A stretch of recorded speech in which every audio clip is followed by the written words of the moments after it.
जय हिंद। आज हम लोग शुरू करेंगे रसायन शास्त्र का चौथा पाठ। ये आपका चौथा पाठ है रसायन शास्त्र का, 11th का रसायन शास्त्र।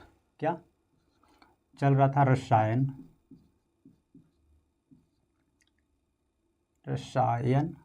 शास्त्र, रसायन शास्त्र का है ना मूलभूत अवधारणा,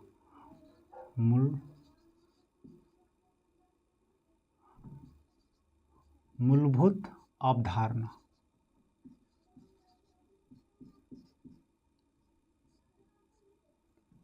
ठीक है, मूलभूत अवधारणा ये आपका था चौथा पाठ। चौथा पाठ है। हमने इससे पहले पाठ में पढ़ा था कि संयोजन के नियम पढ़े थे। इससे पहले पाठ में हमने देखा था संयोजन। ठीक है, संयोजन के नियम में है ना 2-3-4 वैज्ञानिक ने अपना अपना सिद्धांत दिया था, है ना। जो कौन कौन थे? जो पहला थे लाफ्ज, है ना, जिसे बोलते हैं लवासियर, है ना, लवाइजियर। ठीक है, इनको केमिस्ट्री का पिता कहते हैं। क्या? लवाइजियर को केमिस्ट्री का पिता कहते हैं। क्यों? क्योंकि इन्होंने बहुत सिद्धांत दिया था ना। एक तो दहन का दिया था, है ना। दूसरा द्रव्यमान संरक्षण का नियम दिया था, है ना, द्रव्यमान संरक्षण का नियम दिया था। तीसरा इन्होंने ऑक्सीजन का खोज किया था, हाइड्रोजन का खोज किया इन्होंने, है ना। तो ये सब चीज़ों के बहुत इन्होंने केमिस्ट्री में बहुत, है ना, अच्छे एक्सपेरिमेंट किए हैं, इसलिए इन्हें केमिस्ट्री का पिता कहा जाता है। ठीक है, फिर उसके बाद दिया था प्राउस्ट ने दिया था, है ना, प्रोस्ट ने भी नियम दिया था। उसके बाद डाल्टन ने नियम दिए थे। ये सब हम लोग पिछले क्लास में पढ़ लिए हैं। अब हम लोग पढ़ेंगे परमाणु के बारे में, है ना, परमाणु द्रव्यमान। पहले देख लेते परमाणु के बारे में, है ना, उसके बाद देखेंगे द्रव्यमान क्या होता है। ये सब पहले देख लेते। देखो, आज हम लोग पढ़ेंगे परमाणु द्रव्यमान, परमाणु द्रव्यमान के बारे में। ठीक है ना। एटॉमिक मास, एटॉमिक मास क्या होता है? देखो, परमाणु क्या होता है और द्रव्यमान क्या होता है, ये दोनों अलग अलग सेंटेंसेस हैं। ठीक है, देखो परमाणु पहले समझते हैं द्रव्यमान और भार में। द्रव्यमान पहले बहुत लोगों को कन्फ्यूज हो जाता है कि द्रव्यमान क्या होता है ना। द्रव्यमान, है ना, यानी मास, इससे बोलते हैं मास। एक होता है ना भार, भार होता है वेट। ठीक है, भार। देखो भार क्या है, भार और द्रव्यमान क्या होता है? द्रव्यमान जो होता है ना, यानी जैसे किसी भी वस्तु का कुल, जैसे मेरा अपने बारे में अगर लूँगा, है ना, तो कुल अंगों का योग, कुल अंगों का योग द्रव्यमान कहलाएगा। जैसे मेरा हाथ का वजन उसमें ले लो, है ना, ये हाथ का वजन, सिर का वजन, पैर का वजन, इस पैर का वजन, दोनों अगर जितना मेरा शरीर का बॉडी है, अगर सभी का वजन अगर आप मिला दीजिएगा तब वो क्या हो जाएगा? मेरा द्रव्यमान निकल जाएगा। क्या निकल जाएगा? द्रव्यमान।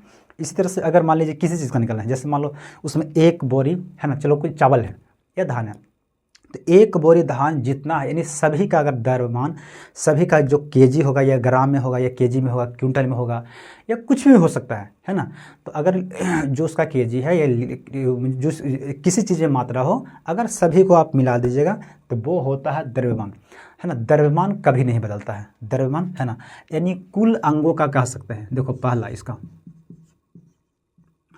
कुल अंगों का योग, कुल अंगों का योग क्या होता है? द्रव्यमान। जैसे हाथ पैर सभी को अगर केजी में मिला दीजिएगा तो सबको क्या है? केजी हो या क्विंटल हो या आप, है ना, पाउंड में ले सकते हैं, है ना, जो चीज़ आपको लेना है वो चीज़ भी लीजिए, लेकिन सभी को मिला दीजिएगा तो क्या हो जाएगा? वो द्रव्यमान हो जाएगा। ठीक है, अब द्रव्यमान कभी नहीं, देखो अब भार क्या होता है? द्रव्यमान सभी को मिला देने पर द्रव्यमान होता है। भार जो होता है यानी किसी पिंड द्वारा, यानी चलो किसी भी पिंड द्वारा, है ना, किसी भी वस्तु द्वारा, किसी भी, है ना, वस्तु द्वारा खींचा गया, है ना, यानी कितना ताकत से वो खींच रहा है, वो क्या होती है? भार कहलाता है। ठीक है ना, वो क्या कहलाता है? भार। जैसे मान लो यहाँ पे चलो कोई एक बैल है, ठीक है, बैल है और उसको हम खींच रहे हैं, और बैल अपनी तरफ खींचेगा, हम इधर खींच रहे हैं, तो जितनी बैल जो खींच रहा है, ताकत लगा रहा है अपनी ओर, वो क्या लगा रहा है? वो भार लगा रहा है ना। उसी तरह से हर जितना वस्तु होता है वो अपनी अपनी खिंचाव करता है। क्या थी, जैसे चुंबक खींचता है अपनी ओर तो भी खींचता है, बड़ा चुंबक होगा तो बड़ा लोहा को खींच लेगा, छोटा चुंबक रहेगा तो छोटा लोहा का चुंबक खींचेगा। तो जितनी बड़ा जो पिंड होता है, पिंड मतलब जैसे पृथ्वी हो गया, सूर्य हो गया, चंद्रमा हो गया, सब पिंड कहते हैं, ठीक है ना। तो हिस्टोरिकल पार्ट को क्या कहते हैं, पिंड कहते हैं। तो इस सब पिंड जो होती है, इस सब के सभी के पास अपनी अपनी खिंचाव होता है। जैसे मान लो हम इसको फेंके ऊपर में, नीचे चला गया, है ना, नीचे चला गया, यानी क्यों, क्योंकि पृथ्वी इसे खींच लेती है। तो पृथ्वी जितनी ताकत से खींचती है, यानी जिस पिंड पे जैसे कोई वस्तु होती है, जिस ताकत से उसे खींचता है, उसी को बोलते हैं भार। क्या बोलते हैं, भार बोलते हैं, है ना, भार बोलते हैं, समझे। लेकिन हम ये बोल चाल की भाषा में बोलते हैं। जैसे मान लो कोई है कि इसका भार कितना है, जैसे मान लो कोई कहता है कि ये आदमी का भार कितना है, तब कोई बोलता है कि 50 kg बोलते हैं ना। तो 50 kg भार, ये हम लोग गलत बोलते हैं। क्या बोलते हैं, गलत बोलते हैं, ये नहीं होता है। 50 kg जो होता है वो आता है द्रव्यमान कह सकते हैं। क्या कहेंगे, भार नहीं कहेंगे, द्रव्यमान कहेंगे इसका। क्या कहेंगे, द्रव्यमान, यानी 50 kg जो इसका हुआ ये द्रव्यमान हुआ, भार नहीं हुआ। भार अगर इसका हो जाएगा तो कितना हो जाएगा, 500, है ना, न्यूटन इसका हो जाएगा। भार कितना होगा, 500 न्यूटन। लेकिन 500 न्यूटन कोई बोलता है, जैसे मान लो कोई बोलता है कि हमारा 50 kg चावल दे दीजिए, है ना, तो उस पर क्या लिखा रहेगा, उस पर लिखा रहता है भार, है ना। लेकिन भार वो नहीं होता, वो होता क्या, तो मास द्रव्यमान होता है। क्यों, क्योंकि देखो क्या बोले, भार जो होता है उसी पृथ्वी खींचता है, उस ताकत को बोलते हैं भार बोलते हैं, ठीक है ना। तो पृथ्वी जो खींचता है वो खींचता है 9.8, है ना, 9.8 मीटर प्रति सेकंड के स्पीड से अपनी ओर खींच लेता है पृथ्वी, है ना। यानी जी का मान होता है, छोटा जी का मान होता है 9.8 मीटर प्रति सेकंड होता है कि नहीं। तो ये पृथ्वी खींचती है। तो इसी को, यानी इसी को हम क्या बोलते हैं, 10 बोल सकते हैं। 9.8 को 10 बोल सकते हैं, ठीक है ना, इसे 10 बोल सकते हैं, है कि नहीं। तो जैसे मान लो 1 kg है, 50 kg है, अगर उसे 50 kg में 10 से गुना कर दीजिए तो क्या हो जाएगा, वो न्यूटन निकल जाएगा, है ना। तो क्या हो जाएगा, न्यूटन आ जाएगी, है ना, वो क्या हो जाएगा, यानी उसका भार आ जाएगा, ठीक है ना। तो जैसे मान लो कोई है 48 kg का है, तो ये क्या है, 48 kg भार उसका कितना है, सॉरी 48, चलो मान के चलो 40 kg क्या है, तो उसका भार निकालेंगे तो क्या हो जाएगा, यानी 400 न्यूटन उसका भार होगा। कितना हो जाएगा, 400 न्यूटन, ऐसे भार होती है, ठीक है, ये भार होती है, समझे कि नहीं, 400। समझे, भार और द्रव्यमान क्या अंतर होती है, ठीक है। भार और द्रव्यमान में अब समझ गए। देखो द्रव्यमान कभी नहीं बदलता, ए, है ना, ए कभी नहीं बदलता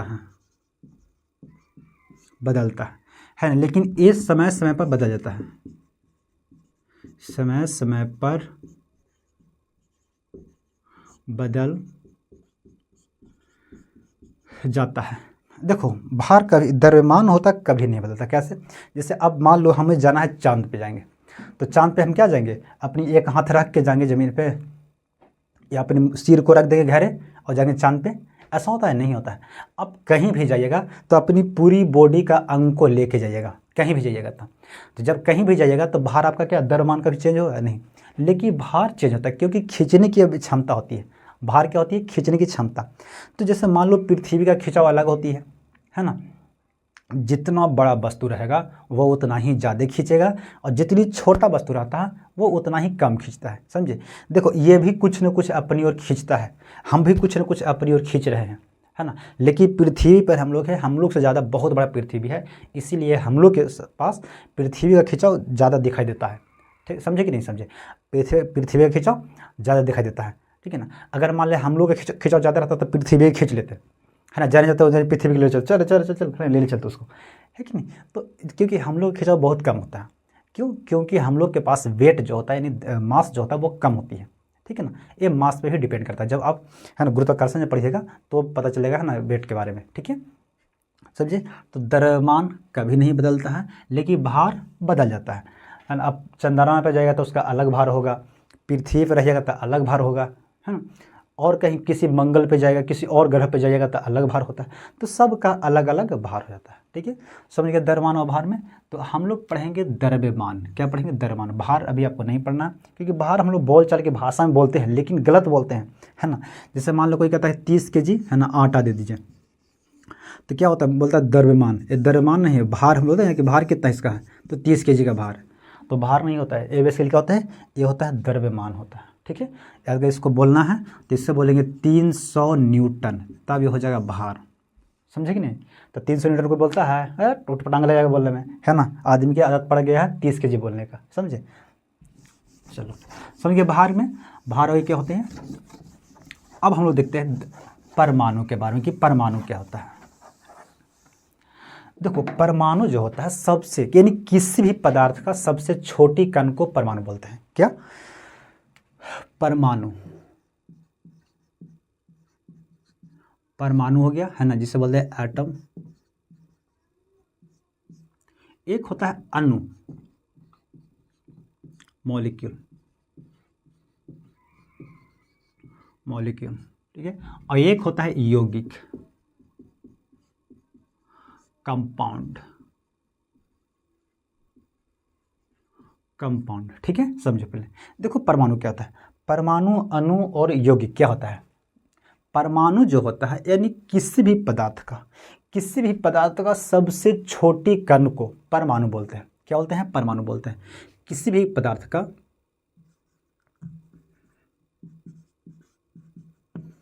किसी भी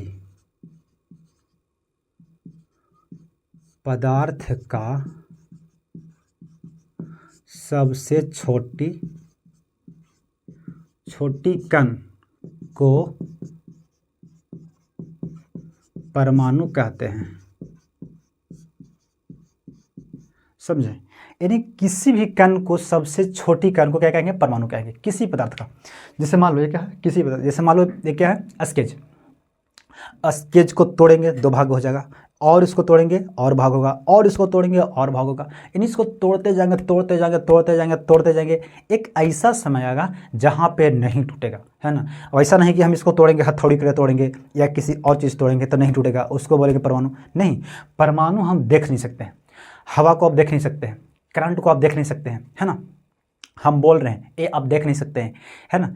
किसी चीज़ को, ऐसे कोई चीज़ होते हैं, प्यार, प्यार को आप देख नहीं सकते हैं, गुस्सा को आप देख नहीं सकते, है ना, लेकिन अनुभव कर सकते हैं इस चीज़ को। भूख आप नहीं देखिएगा लेकिन अनुभव कर सकते हैं, भूख वगैरह हो गया, प्यास हो गया, इसे अनुभव किया जाता है, इसे कोई देखता नहीं है। इसी तरह से परमाणु को भी कोई देखता नहीं है, देख ही ना कोई सकता है, अभी तक कोई देखा ही नहीं परमाणु क्या था, लेकिन हाँ इसे अनुभव किया जा सकता है कि परमाणु होता है ना। परमाणु से मिलकर बना होता है कोई भी पदार्थ। अगर ये बना हुआ है, चेयर बना हुआ है, टेबल बना हुआ है, कैमरा बना हुआ है ना, कोई भी चीज़ आप ले लीजिए, वो सब परमाणु से मिल के बना है। क्या बना है, परमाणु से मिल के बना है। तो परमाणु के बारे में बहुत लोगों ने अपनी डिफिनेशन दिया था, है ना, बहुत लोगों ने। देखो सबसे पहले देखते हैं परमाणु के बारे में जो बताया था वो, इसके बाद पढ़ेंगे हम लोग, यहाँ आएंगे, ठीक है। तो परमाणु के बारे में बहुत लोगों ने डिफिनेशन दिया था, है ना, बताया था कि जैसे कोई भी पदार्थ है, जैसे ये पदार्थ है, ठीक है, तो इसका बोला सबसे छोटी कण को परमाणु बोलते हैं। तो ये सिर्फ लोगों ने सिर्फ खाली बोला, है ना, उसे सिर्फ, जैसे मान लो एक तालाब है, क्या है, एक तालाब है, ठीक है। अब तालाब है तो तालाब में मछली होगी कुछ ना कुछ, है ना, उससे मछली होगी, तो तालाब में मछली होगी। तो वो कोई बोला कि इस तालाब में, है ना, 50 kg मछली है। क्या बोला, 50 kg मछली है, 50 kg। कोई बोलेगा कि नहीं इस तालाब में है 50 kg होगा, थोड़ी रे बुरा है, दिमाग खराब है, 40 kg होगा, इतना मछली निकलेगा, सब तो पानी से बह गया होगा बरसात में, है ना। कोई बोला कि पागल उगल होगा, तोरी दोनों हो गया है ना, एरा में मुश्किल से 20 kg से ज़्यादा निकलेगा मछली, है कि नहीं। तो ये लोग जो बोल रहे हैं उस पर अपने अनुभव के अनुसार से बोल रहे हैं। क्या बोल रहे हैं, अनुभव के अनुसार से बोल रहे हैं कि इन इस तालाब में इतनी मछली है, लेकिन इन्होंने ये नहीं देखा कि इसमें है कितना, एग्जैक्ट इसमें नापा नहीं, देखा नहीं कितना है ना। अब एक ऐसा कोई व्यक्ति बोला कि रुक रुक, तो कैसे ऐसे बोल रहा है ना, इसको हम देखते हैं। तो तालाब में लगा दिया जनरेटर, है ना लगा दिया मोटर, अब उसको पानी सुखाएगा, पानी सुखाने के बाद मछली पकड़ेगा है ना, फिर उसे बेचेगा, तौलेगा, तब वो एग्जैक्ट मान के पता चलेगा कि मछली निकला कितना, 45 kg निकला। यानी क्या से, जब ये एक व्यक्ति ने, है ना, उसमें मोटर लगा दिया, सुखाया, किसी तरह से उसको सुखा दिया तालाब को, सुखाने के बाद जब मछली जब पकड़ा तब उसको जब तौला तो कितना ठहरा, वो 45 kg उससे वजन बताया, ठीक है ना। अब बताओ ये इसका अनुभव, क्योंकि ये सिर्फ अनुभव किया इन लोगों ने, जो भी लोग था वो अनुभव करके बताया कि 50 kg है, 20 kg है, 40 kg है। लेकिन एक व्यक्ति ऐसा पागल था, है ना, कि वो उस चीज़ को मोटरे लगा के रोका कि तोहने के रोक, है ना, हम तो सबके बाद झूठा कर देंगे। तो क्या झूठ कर दिया कि नहीं कर दिया? कौन? तो इसी तरह से है ना, बहुत सारे वैज्ञानिकों जो थे ना, वो परमाणु के बारे में ऐसे बता रहे थे कि परमाणु जो होता है ना, एक किसी भी पदार्थ का सबसे छोटी कण को परमाणु कह सकते हैं। क्या कह सकते हैं? परमाणु कह सकते हैं, है ना। लेकिन परमाणु जो होता है उसे अब हम नहीं तोड़ सकते। कौन बोला था? बहुत लोग बोल सकते हैं कि परमाणु को अब हम नहीं तोड़ सकते हैं, है कि नहीं? सब बोल रहे थे। तो बहुत लोग बोले थे, है ना, ऐसे बहुत, अब कितना का मैं ना बताऊँ, बहुत लोग बोले थे, जो ही वैज्ञानिक उस समय थे वो सब बोल रहे थे। लेकिन एक जो वैज्ञानिक थे, जो डाल्टन जिसे बोलते हैं, क्या बोलते हैं? डाल्टन ये अंग्रेज वैज्ञानिक थे, है ना, अंग्रेज के अध्यापक थे, एक स्कूल का अध्यापक थे, ठीक है ना। इन्होंने क्या किया, यानी मछली को क्या किया, यानी तालाब को लगा दिया, तालाब में मोटर लगा दिया, फिर पानी सुखाया, बस यही काम किए थे। लोगों ने अनुभव के अनुसार से बोला था कि परमाणु जो होता है, परमाणु, है ना, परमाणु अविभाज्य होता है, अविभाज्य, है ना, अविभाज्य होता है, ठीक है ना, होता है। तो इन्होंने क्या, सभी ने बोला था कि परमाणु जो होता है अविभाज्य, यानी सबसे छोटे, यानी किसी भी पदार्थ का सबसे छोटी कण क्या होती है? परमाणु होता है। परमाणु को अब हम नहीं तोड़ सकते। लेकिन सब क्या बोले? अनुभव लगा, क्योंकि उस समय देखो, अनुभव करने की मतलब क्या होती है कि उस समय व्यवस्था नहीं होती थी। उस समय वैज्ञानिकों के पास इतनी व्यवस्था नहीं थी कि इस परमाणु को और तोड़ सकते हैं, है ना। वैसी इंस्ट्रूमेंट नहीं थी, यानी वैसी उनके पास औजार नहीं था जिससे वो परमाणु को देख सकते थे या उसे और तोड़ सकते थे। ऐसा कोई व्यवस्था नहीं था, इसलिए उन्होंने अनुभव किया, है ना। तो फिर धीरे धीरे वैज्ञानिक डेवलप करके, है ना। तो डाल्टन ने सबसे पहले वैज्ञानिक रूप से क्या किया? वैज्ञानिक रूप से किसी पदार्थ को देखा, है ना, किसी पदार्थ को देखा कि हाँ भाई अब इसे नहीं तोड़ सकते हैं, है ना। अब इसे मैंने अनुभव किया या कि उसे तोड़ा, है ना, अब उसे बोला कि हाँ अब इसे नहीं तोड़ सकते, है ना। यानी सबसे पहले बोला था, यानी वैज्ञानिक रूप से कौन बताया था? वैज्ञानिक रूप से, यानी, है ना, यानी आध्यात्मिक रूप से बोला था डाल्टन ने कि परमाणु अविभाज्य होता है, परमाणु अविभाज्य होता है। तो परमाणु के बारे में इन्होंने, है ना, 3-4 अपने स्टेटमेंट दिया था ना। लेकिन जो मेन स्टेटमेंट है वो आपको मैं बताता हूँ। परमाणु के बारे में पहला इन्होंने बताया था कि परमाणु अविभाज्य होता है। परमाणु क्या होता है? अविभाज्य, यानी किसी पदार्थ को सबसे छोटे कण को परमाणु बोलते हैं, है ना। जैसे अगर एक कंकड़ है, क्या है? बालू के अगर और तोड़िएगा तो जो सबसे छोटी कण निकलेगा वो क्या निकलेगा? वो परमाणु निकलेगा, ठीक है। सबसे छोटी हो गया, परमाणु निकलेगा। फिर परमाणु को बोला, एक और इन्हें 2-3 दिया था ना, देखो परमाणु फिर बताया कि किसी भी पदार्थ का, है ना, यानी अगर रासायनिक अभिक्रिया में भाग लेते हैं तो परमाणु लेते हैं ना, यानी रासायनिक अभिक्रिया में,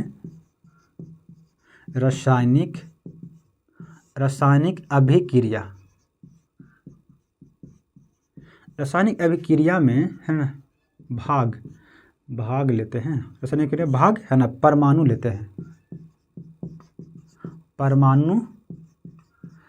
हैं, इन्होंने ये बताया। क्या होता है? परमाणु लेते हैं। जैसे मान लो, जब आप देखेंगे लोहा पे क्या जंग लग जाता है, तो जंग लगता है वो कौन करता है? उसमें परमाणु, जो लोहा में लोहे की परमाणु रहेगा, है ना, उसमें जंग लग गया तो कौन भाग लिया? तो परमाणु, क्योंकि सबसे छोटी कण होती है परमाणु, वही सब खचरा होता है ना। वही क्या किया, इसमें उसको अभिक्रिया करके और जंग लगा देता है ना, उसको क्षय करता है, लोहा खराब होती है, ठीक है।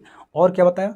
और इन्होंने दिया था स्टेटमेंट कि एक ही पदार्थ के, एक ही तत्वों में, है ना, एक ही तरह के तत्वों में, है ना,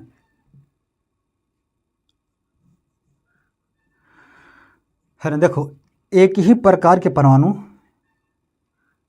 एक ही प्रकार के परमाणु, एक ही प्रकार के तत्व में, एक ही प्रकार के तत्व में एक ही प्रकार के, हाँ, परमाणु रहता है। क्या बोलेगा? जैसे एक ही प्रकार के तत्वों में एक ही प्रकार के परमाणु रहते हैं। जैसे लोहा में लोहे का परमाणु रहेगा, है ना, कॉपर में कॉपर का परमाणु रहेगा, ठीक है ना, एल्युमिनियम में एल्युमिनियम का परमाणु रहेगा, हाइड्रोजन में हाइड्रोजन के परमाणु रहेगा, ऑक्सीजन में सिर्फ ऑक्सीजन का परमाणु रहेगा, प्लास्टिक में सिर्फ प्लास्टिक का परमाणु है। समझे कि नहीं? अब ऐसा नहीं कि प्लास्टिक में आप शीशा का परमाणु डाल दीजिएगा, कभी रह सकता है? नहीं रहेगा, है कि नहीं? समझे? एक परमाणु क्या होती है? सबसे छोटी कण होती है, यानी लोहा में लोहे का, यानी कोई भी तत्व वगैरह कोई भी पदार्थ है उसमें उसी का गुण रहेगा, यानी उसी का, जैसे लकड़ी में लकड़ी का ही परमाणु रहेगा। समझे ना? यानी किसी चीज़ में ले लीजिए तो सभी का उसी का परमाणु रहेगा, है ना। प्लास्टिक में जैसे चेयर हो गया तो चेयर प्लास्टिक होती है, तो प्लास्टिक पे प्लास्टिक का ही परमाणु रहेगा। ऐसा नहीं प्लास्टिक में लोहा का परमाणु रहेगा, है कि नहीं? तो उसके फिर गुण अलग होती है। अब एक ही प्रकार का रहता है तब इसका गुण भी एक ही तरह का रहता है। अब एक ही तरह के, एक ही खानदान का है आदमी सब, तो एक ही तरह का गुण रहेगा सबका, है कि नहीं? समझिए? तो ये 2-3-4 स्टेटमेंट बताया था ना, देखो और भी बताया था, लेकिन आपको बेसिकली यही जानना है। समझे कि नहीं? ज़्यादातर आपको जानने से कोई फ़ायदा है नहीं, ठीक है। तो ये 2-3 तरह का उसका डाल्टन ने अपने सिद्धांत दिया था, ठीक है। अब हम लोग परमाणु के बारे में पढ़ते हैं कि परमाणु और क्या काम करता है, ठीक है। देखो परमाणु हम लोग का आपको फिजिक्स में पढ़ना पड़ेगा, परमाणु के बारे में, केमिस्ट्री में ये तो समझे पूरा कहानी, एक पूरा खानदान लेके चल रहा है कि नहीं? चलो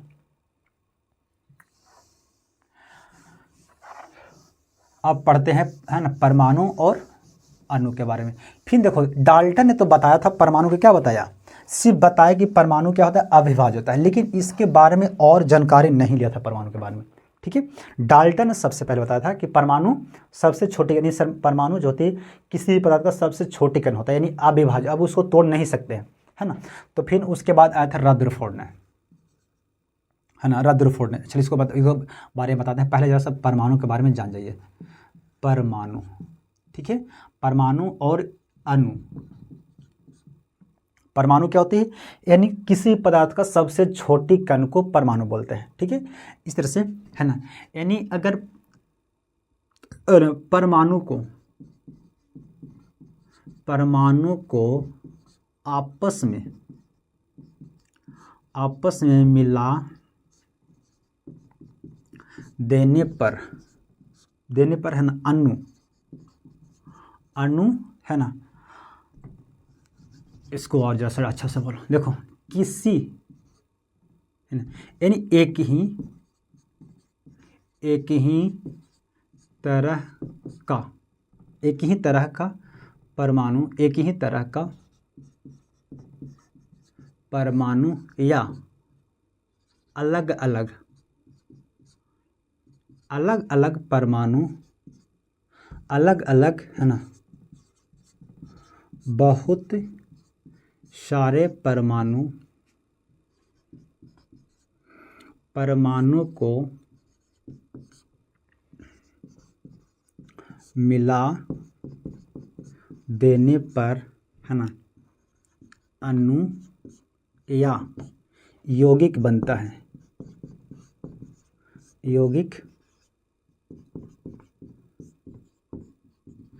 समझे। यानी अगर मान ली एक ही तरह के परमाणु, जैसे लोहा के परमाणु अगर मिला देंगे बहुत ज़्यादा तो लोहा बनेगा, है कि नहीं। ऑक्सीजन के मिलाएंगे तो ऑक्सीजन बनेगा, कार्बन के मिलाएंगे तो कार्बन बनेगा, ठीक है ना। यानी किसी चीज़ का अगर परमाणु को मिलाएंगे तो वो वही चीज़ बनेगा, है ना। अब देखो अगर एक अगर परमाणु है तो एक छोटा पदार्थ है वो तो परमाणु है, लेकिन वही परमाणु को हम ज़्यादा परमाणु को अगर मिला देंगे तो वो बन जाएगा अणु, है ना। यानी परमाणु से बड़ा होता है अणु। जैसे आप जरा सा ना ले लीजिएगा बालू और मिट्टी ले लीजिएगा, है ना, तो एक क्या लीजिए उसको बालू मिट्टी, है ना, क्योंकि बालू मिट्टी अलग अलग होती है।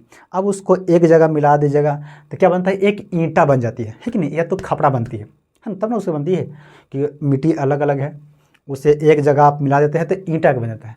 उसी तरह से परमाणु सब अलग अलग है, अगर परमाणु को मिला देंगे तो वो बन जाता है यौगिक बन जाता है, सॉरी यौगिक बनता है, और वो उसी को अणु भी कहते हैं। यानी एक से अधिक उसमें परमाणु होता है उसे यौगिक या तो अणु कहते हैं, समझे। देखो या तो इसमें एक ही तरह का हो सकता है या तो अलग अलग भी हो सकता है। जैसे मान लो क्या है, हाँ, यानी लोहा का इसमें बहुत ज़्यादा है, लोहा का परमाणु बहुत ज़्यादा है तो अणु हो जाएगा। इसी तरह से ऑक्सीजन का परमाणु बहुत ज़्यादा है तो क्या हो जाएगा, वो यौगिक हो जाएगा, यानी अणु हो जाएगा। उस तरह से हाइड्रोजन का भी बहुत ज़्यादा अगर परमाणु मिला देंगे तो अणु बन जाएगा, या तो उसी को यौगिक कह सकते हैं, या इसमें अलग अलग भी रह सकता है। जैसे हम मिला देंगे हाइड्रोजन के मिला दिए और ऑक्सीजन के मिला दिए तो इससे भी हम अणु बोलेंगे, या तो आप बोलिएगा यौगिक बोलिएगा, ठीक है। ये दोनों, क्योंकि अणु मतलब होता है कि एक से अधिक परमाणु। तो इसमें देखो हाइड्रोजन का 2 परमाणु है और एक ऑक्सीजन का परमाणु है, ऑक्सीजन का परमाणु है और 2 हाइड्रोजन का परमाणु है। जब दोनों मिल गया तो क्या अणु बन गया और उसे यौगिक भी कहते हैं, ठीक है। लेकिन हाइड्रोजन परमाणु जो होते हैं ऑक्सीजन में सिर्फ एक ही रहेगा, है ना, हाइड्रोजन में एक ही रहेगा, कार्बन में एक ही परमाणु रहेगा। यानी किसी पदार्थ का एक ही अगर है परमाणु है, एक ही कण है, तो वो होते हैं परमाणु, ठीक है। समझे, ये सब चीज़ होती है। यौगिक बस सिंपल सी वही चीज़ है, समझे। यौगिक या तो अणु एक ही होती है, ठीक है, समझ गए। अब देखो यहाँ तक तो परमाणु के बारे में हम लोग जान गए। एक कौन बताया था, तो ये डाल्टन ने बताया था परमाणु के बारे में, है कि नहीं। कौन बताया था, परमाणु, डाल्टन बताया था। लेकिन रदरफोर्ड ने परमाणु के बारे में फिर कुछ और भी जानकारी दिया, इसको बारे में और अंदर से इन्होंने जानकारी लिया, है ना। कि देखो इन्होंने परमाणु के बारे में और अध्ययन किया। अभी भी परमाणु पे बहुत रिसर्च चल रही है ना। अभी भी ऐसे परमाणु में चीज़ बहुत सी छिपी है जो अभी वैज्ञानिक को नहीं पता, हम लोग का नहीं पता है कि नहीं। तो इस पर बहुत सारी रिसर्च अभी चली रही है, ठीक है। तो रदरफोर्ड फिर आए, फिर रदरफोर्ड ने भी अपना यौगिक दिए, है ना, परमाणु, है ना, प्रकीर्णन का दिए थे उन्होंने, ठीक है। यानी रदरफोर्ड फिर आ गए। रदरफोर्ड ने फिर अभिक्रिया की है ना, परमाणु के बारे में फिर बताए थे कि परमाणु के बारे में देखो, परमाणु मॉडल, यानी मॉडल को दिए थे। क्या दिया था, मॉडल। मॉडल मतलब उसकी आकार बताए थे। कौन बताए थे, तो रदरफोर्ड ने दिया था। डाल्टन जो थे, डाल्टन जो दिए थे वो सिर्फ जानकारी दिए थे, उसके बारे में बताए नहीं थे। जैसे मान लो आपको कोई बता दिया ना कि दिल्ली, है ना, दिल्ली यूपी के पास में है। अब दिल्ली यूपी के पास में तो है ना। तो अब कोई व्यक्ति जैसे डाल्टन मान क्या बता दिया कि दिल्ली यूपी के पास में है कि नहीं। अब कोई और व्यक्ति जैसे मान लो क्या है ये रदरफोर्ड। अब ये नहीं कि डाल्टन हम बता रहे थे, एग्जाम्पल दे रहे हैं तो आप उसी चीज़ को समझिएगा। दिल्ली के बारे में बताया था, डाल्टन ने बताया था, ऐसा नहीं है ना, हम एग्जाम्पल बता रहे हैं, ठीक है ना। तो मान लो कोई व्यक्ति बताया था कि दिल्ली यूपी के बगल में। अब कोई ऐसा व्यक्ति है, अब वो पूरी नक्शा को बता देगा कि आप दिल्ली अगर जाना है ना, तो जाइएगा ऐसे जाइएगा, पहले यहाँ पहुँचेगा, वहाँ पहुँचेगा, ऐसे आप इस स्टेशन पर जाइए, आप ये ट्रेन पकड़िए, ये ट्रेन पकड़ने के बाद आप वहाँ पहुँचेगा, फिर उसके बाद हरियाणा जाइएगा, हरियाणा के पास में दिल्ली है ना। तो सभी चीज़ को आपको सभी को बॉर्डर बता देगा। तो वो क्या उसकी पूरी जानकारी को लिया है ना। तो रदरफोर्ड ने इसी तरह से पूरी परमाणु की पूरी जानकारी पढ़े थे, है ना, यानी एक्सपेरिमेंट किए थे उसके बारे में, है ना। तो रदरफोर्ड ने दिया था एक लोहा का सोना जो होता है ना, सोना का पन्नी लिए थे। पन्नी मतलब है ना, बहुत छोटे पदार्थ लिए थे, पन्ना लिए थे ना, लोहा का, है ना, सोना का, ठीक है। और उसे एक स्टोन से उसे बंद कर दिए थे, ठीक है ना, जैसे इस तरह से लिए थे, ऐसे से बंद कर दिए और यहाँ पे रख दिया था लोहा, यानी सोना का परमाणु। अब यहाँ से लाइट यहाँ पे दिए, है ना, यानी अल्फा पर किरणन यहाँ से दिए, अल्फा किरण यहाँ से छोड़े लाइट। तो लाइट जब इस पे गया ना तो बहुत सारी प्रक्रिया, है ना। अभी आपको ये नहीं पढ़ना, जब परमाणु संरचना पढ़ाएंगे तो आपको पढ़ाना है ना, उसके बारे में बताएंगे। लेकिन अभी आपको सिर्फ जानकारी ले लीजिए कि यहाँ पे ऐसे इन्होंने खोजा था, ठीक है। तो जब यहाँ पे इन्होंने दिया लाइट को जब मारा तो इन्होंने बहुत तरह के इनको बात समझ में आई कि भाई क्या क्या होता है, ठीक है ना, समझे। अभी आपको नहीं पढ़ना, ठीक है। तो रदरफोर्ड ने मॉडल दिया था, क्या, परमाणु के बारे में मॉडल दिया था। तो मॉडल जो होता है इस तरह से उसकी आकृति ऐसे दिखाई देता है। परमाणु जो कोई भी होता है उसकी आकृति ऐसे दिखाई देता है, ठीक है। यानी बीच में होता है एक, जिसे बोलते हैं केंद्रक। इसे क्या बोलते हैं, केंद्रक बोलते हैं। किसी चीज़ को जो बीच में होता है उसे केंद्रक बोलते हैं। जैसे आप कोशिका पढ़े होंगे तो कोशिका भी ऐसा ही होती है ना, जिससे बीच में केंद्रक होता है कोशिका का। बस सेम परमाणु भी उसी तरह से होते हैं, बीच में होता है केंद्रक, ठीक है। चलो उसके बाद ये जो बाहरी होती है इसे बोलते हैं कक्षा। क्या बोलते हैं, कक्षा, है ना, ऑर्बिट बोलते हैं। इसके और भी हो सकते हैं बहुत सारी, किसी में हो सकता है किसी में एक ही कक्षा होता है, किसी में 5 कक्षा होती है, किसी में 2 कक्षा होती है। तो ये तत्वों पे डिपेंड करता है, ठीक है ना, ठीक है। और मान लो इसमें कक्षा बना दो, ये होती है कक्षा होती है, ठीक है। तो ये होती है केंद्रक। केंद्रक में होती है न्यूट्रॉन होती है और प्रोटॉन होती है। अब ये न्यूट्रॉन प्रोटॉन क्या झोल आ गया, ठीक है ना, समझते इसको समझाते हैं पहले क्या होती है न्यूट्रॉन प्रोटॉन होती है। केंद्रक जो बीच में होता है वो होती है न्यूट्रॉन और प्रोटॉन होता है। यहीं से द्रव्यमान का भार निकलता है। इससे क्या होती है, परमाणु द्रव्यमान यानी भार निकलता है, समझे। देखो समझ गए। अब इसका जैसे देखो ये केंद्रक हो गया, इसकी बाहरी एक क्या कक्षा हो गया, ये हो गया के, है ना, L M N O है ना, ऐसे करके कक्षा इसको होती है, कक्षा के नाम होती है यानी ऑर्बिट होती है। ठीक है, तो ये जो देखो ये जो के में है इसमें 2 इलेक्ट्रॉन होती है, यानी इसमें अब आती है इलेक्ट्रॉन। क्या होती है? इलेक्ट्रॉन। समझे? इलेक्ट्रॉन यानी कक्षा में होती है इलेक्ट्रॉन, यानी देखो बीच में होता है न्यूट्रॉन प्रोटॉन, बाकी ये जो आगे कक्षा इसको बोलेंगे इसमें इलेक्ट्रॉन रहते हैं। इसमें क्या रहते हैं? इलेक्ट्रॉन रहते हैं। समझे? समझ यहाँ तक? चलो देखो, यानी इसे और यानी हो गया। ठीक है, परमाणु, यानी परमाणु रदरफोर्ड ने दिया था परमाणु के बारे में। तो न्यूट्रॉन क्या होती है? इलेक्ट्रॉन। सबसे क्या होती है? इलेक्ट्रॉन। इलेक्ट्रॉन होती है कक्षा में होती है इलेक्ट्रॉन। इलेक्ट्रॉन के ई से डिनोट करते हैं, इलेक्ट्रॉन, इलेक्ट्रॉन। ठीक है, फिर होता है प्रोटॉन, प्रोटॉन, न्यूट्रॉन,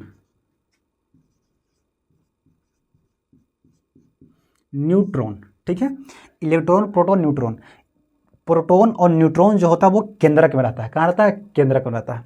इलेक्ट्रॉन रहता है बाहरी कक्षा में रहती है, ये बाहरी कक्षा में ये घूमते रहता है। ठीक है, इसको पूरी संरचना अगले चैप्टर में आपको पढ़ना है, बस सबको बारे में सिर्फ इलेक्ट्रॉन प्रोटॉन के बारे में थोड़ा जान लीजिए। ठीक है, देखो इलेक्ट्रॉन को खोजे थे थॉमसन ने, खोजे थे, है ना, थॉमसन ने खोजे थे इसे, है ना।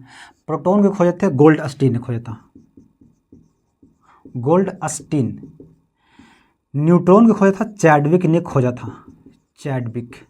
ठीक है, इन्होंने इन वैज्ञानिक ने खोज किया था इलेक्ट्रॉन को, थॉमसन, प्रोटॉन को गोल्डस्टीन और चैडविक। ये तीनों व्यक्ति ने इलेक्ट्रॉन, न्यूट्रॉन और प्रोटॉन के बारे में खोज किया था। ठीक है, देखो इलेक्ट्रॉन का जो भार अभी जस्ट हम बताएं, है ना, द्रव्यमान। द्रव्यमान क्या होता है? द्रव्यमान, है ना। हम लोग द्रव्यमान के बारे में पढ़ रहे हैं। क्या पढ़ना है? परमाणु द्रव्यमान पे। तो परमाणु द्रव्यमान आपको समझ में आ गई, यहाँ से समझ आएगी कैसे कैसे परमाणु द्रव्यमान किसी को निकलता है। ठीक है, तो द्रव्यमान के बारे में देखते हैं। तो इलेक्ट्रॉन का जो परमाणु द्रव्यमान होता है वो 9.1 है ना, यानी 9 kg को अगर आप भागा दीजिएगा, है ना, यानी कितना से? -31 kg के, है ना, यानी इतना होता है किसका? परमाणु का द्रव्यमान, यानी इसका द्रव्यमान, यानी इलेक्ट्रॉन का द्रव्यमान होता है 9.1 × 10⁻31 kg, है ना। यानी अगर आप 9 kg को पहले भागा दीजिएगा 10 से, ठीक है, तो कितना होगा? छोटा कुछ हो जाएगा, जैसे 0.9 हो जाएगा। इसे फिर भागा दीजिए 100 से, तो और छोटा हो जाएगा। देखो पहले 10 से भागा दिए तो 9 पॉइंट कितना हो जाएगा? इतना। और इसे भागा देंगे तो और 0 बढ़े आगे बढ़ते जाएगा ये, और भागा देंगे तो ये और आगे बढ़ते जाएगा पॉइंट, और भागा देंगे तो पॉइंट और बढ़ते, यानी बहुत छोटा होता चल जाएगा, है ना। यानी इसी तरह से, यानी जब 31 बार टुकड़ा करेंगे, जैसे मान लो 9 kg कोई वस्तु है, उससे 31 बार अगर टुकड़ा करेंगे तब जाके वो निकलता है इलेक्ट्रॉन का भार के बराबर होता है। कहते इलेक्ट्रॉन का भार के बराबर होता है, समझे कि नहीं? इलेक्ट्रॉन का भार के, यानी माइनस बताता है, माइनस लेके घूमे जाता है माथा पर, है ना। एक क्या टोपी ले है ना, क्या कि हम नीचे से आए हैं ऊपरी, है ना, यानी इसको मतलब होता है कि मतलब भाग दिया जाता है किस में? यानी 9.1 में भाग दें कितना से? यानी 10⁻31 से, 10⁻31 से जब भाग दीजिएगा तो जब ये ऊपर जाता है ना तो लिखा आता है माइनस, क्या है ना, वो एक पहचान लेकर आता है कि हम आए हैं कहाँ से, है ना, इधर से हम आए हैं, ऊपर हम घूम रहे हैं, समझा ना, ये पहचान ना। तो ऐसे अगर मान लीजिए इसको लिख दीजिएगा ना ऐसे ही 31, तब पता चलेगा कि ये दोनों साथ में है ना। अरे नीचे से गया है तो इसको बताएंगे ना, कह रहे तो नीचे से गया है तो अपना कुछ है वो पहचान लेके घूमो, एक आईडी प्रूफ इसको मिल जाता है ना, यानी माइनस, तब पता चला कि हाँ नीचे से आया है, ससुरा ऊपर जाकर घूम रहा है, ठीक है ना। तो ऐसे होता है, ठीक है, यानी नीचे से गया हो ऊपर, यानी नीचे क्या होता है? भाग देने वाला होता है, ठीक है। यानी इतना में अगर भाग देंगे -31, यानी 31 से भाग देंगे तब जाके जो आती है वो होती है इलेक्ट्रॉन के भार के बराबर आता है, ठीक है, यानी बहुत छोटा होता है। प्रोटॉन का भार होती है 1.6725 × 10⁻, है ना, -27 kg का होता है, 27 kg। देखो अब यहाँ से देखो ये दोनों में ज़्यादा भारी कौन है? देखो इसको टुकड़ा कर रहे हैं 31 बार, है ना, एक किसी को जैसे मान लो यहाँ से कोई वस्तु है, इसको टुकड़ा करेंगे 31 बार, है ना, तो कुछ बचेगा, और इसको टुकड़ा करेंगे 27 बार तो कुछ और बचेगा, है ना। यानी सबसे छोटा कर रहे हैं, यानी 31 बार से काट रहे हैं तो बहुत छोटा हो जा रहा है, 27 बार से टुकड़ा करेंगे तो कुछ कम होगा, है ना, यानी इलेक्ट्रॉन से कुछ भारी होता है, प्रोटॉन होता है, ठीक है। उसके बाद न्यूट्रॉन का भार होता है 1.6748 इंटू है ना 10⁻⁻27 kg का होता है, ठीक है, समझे। क्या होती है एनी, अगर देखो अब इसमें सबसे भारी कौन होता है, तो सबसे भारी हो, क्योंकि देखो यहाँ पे 27, ये तो 31 से टुकड़ा किए है ना, तो कुछ बहुत छोटा हो गया, और इसको 27 से भाग दे रहे हैं। जैसे मान लो एक हाथ का लकड़ी है, कुछ लकड़ी है, चलो मान को चलो लकड़ी है इसको, अब इसको हम 27 बार इसको छोटा करेंगे, 27 बार छोटा करेंगे, है ना, तो कुछ दिखेगा, है ना, छोटा हो कुछ होगा। लेकिन अगर इसी को हम 31 बार और तोड़ देंगे तो भाई एकदम बहुत ही छोटा हो जाएगा, है ना, यानी 31 बार तोड़ेंगे तो बहुत छोटा हो जाएगा, 27 बार तोड़ेंगे तो कुछ रहेगा। लेकिन ये देखो यहाँ पे पहले देखो, यहाँ तो मिलाते हैं तो 1 भी यहाँ पे है, 6 यहाँ भी है, 7 भी है, 2 यहाँ पे 4 है, 5 8 है, यानी ये भारी है, इससे ही भारी है ना।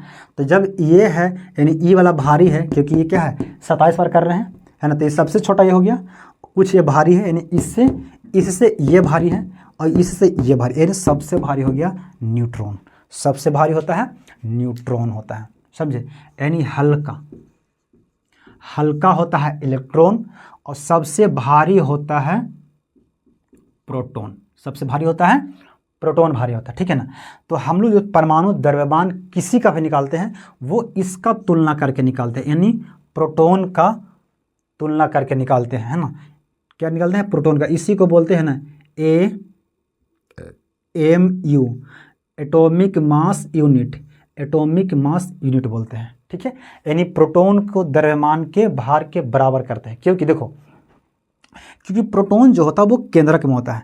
तो रदरफोर्ड ने एक्सपेरिमेंट किया था, तब इन्होंने अनुभव किया, ने बताया कि देखो भार जो होता है ना, इलेक्ट्रॉन जो है ना, ये चक्कर पकड़ करता है। जैसे कहने की मतलब होती है कि एक कोई इलेक्ट्रॉन के कोई खबर नहीं रहता, कभी भाग जाएगा तो कभी आ जाएगा, कभी भाग जाएगा तो कभी आ जाएगा, है ना। इसीलिए प्रोटॉन पे यानी इलेक्ट्रॉन पे भार को नहीं रखा गया, समझे, यहाँ पे समझिए। चलो अब यहाँ से देखते हैं हम लोग इलेक्ट्रॉन को, यानी परमाणु भार पे चलते हैं अब।